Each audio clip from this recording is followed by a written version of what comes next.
Good afternoon, everyone. Mr. Sunshine, Locksmith Eddy, coming back to you live right here, right now, as things are taking place. And we had a call today. Well, we had several calls today, but the call we had today was to make a key for a Suzuki GXR 600, one of those racing sport bikes. And it was a 2002. So I told them to take the ignition out, and he said no, he couldn't do that. I said, well, bring the vehicle down here. He said he couldn't do that either.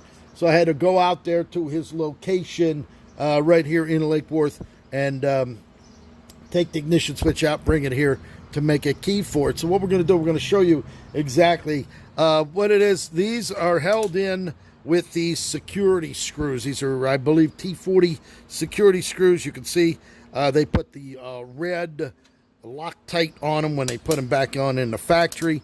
That was actually the original ones on there from 2002. And once you get those out, you actually have this sitting up inside like this. And these screws are in from the underneath as such. You're able to get to them if you have the right socket with an extension and a small wrench. You're going to use a small quarter-inch wrench. They're actually bolted up in here like that. So once you have that loosened up, you can pull those two out of there. Make sure you don't drop them. They're going to fall to the ground, but you don't want to get them stuck on a frame rail somewhere. Then you're going to follow the wiring down to the harness, and you're going to disconnect it. You have to actually pull the side, the right side fairing down in order to be able to get to this. And then once you pull it apart, you can get it out. Now, once you have it here, okay, I wanted to bring it back here. I actually brought the keys with me. Now, for those of you that don't know, you can use an SUZ12. This is an SUZ12, and this is the SUZ18. The keyway is the same down here, but the length of the key is much longer. All right, so if you think you're going to make a key with this, try an impression, you're never going to get it because the key's not going down further into the lock. You see what you're going to have that much more travel. So don't try to sit there and try to make a key with the wrong blank. Now, once you have it off of here, some of the ignition switches that you're going to do have a retainer in there. You'd actually take these are shear head bolts.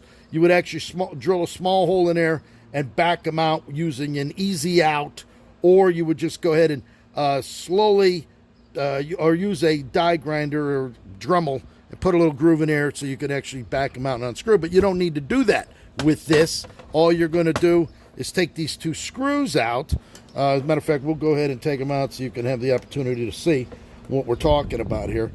Once you have it out, you take this out. Hondas normally had a key code stamped on them. I don't know if the newer ones do. We work on them as they come in. But this is a Suzuki. This actually comes off like that. This here is a hardened steel. You try drilling that, you're going to blow up your drill bits because you're not going to get through this. You're going to actually end up destroying the whole thing by trying to drill it, and you're still probably not going to get it. And once you have that removed, this just slides out just like that. Once it slides out, you take your blank and you slide it in, and then there you go. You can see your depths right there. I went over to my framing and physically just cut those down by sight. Once you have an operating key as such, there it is like that. So there you go. You have an operating key ready to go back together. So once you go ahead and put that in, you can turn it, see that it works just like that. Push it in, goes back to the lock position where the bolt comes out and locks it in. Furthermore, we just set it down like that. Now to put this back together, you just put that on. You go ahead and put this back on. Now I always try to mark it here and on there. It's only going to go on. It could go on the other way, but then you're going to have the keyway upside down. So then once you have that down, we go ahead and hold this. We put our screws back in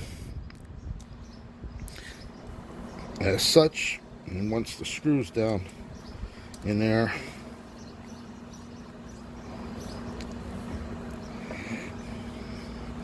there's one down.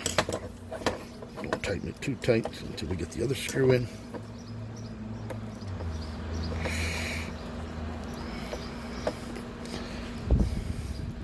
We go ahead and put the second screw in. We go ahead and take our key, and there it is. So we got an operating ignition switch. There's the bolt that brings it out for the fork lock. Put it back, push it in, turn it off, pull the key out, turn it to the on position. He's ready to go. So there it is. I'm going to duplicate another key. Do not cut it on a short key because the shoulder will not go down into the keyway, and you won't be able to get the key to work no matter what you do. So there it is, Mr. Sunshine. Locksmith Eddy coming alive.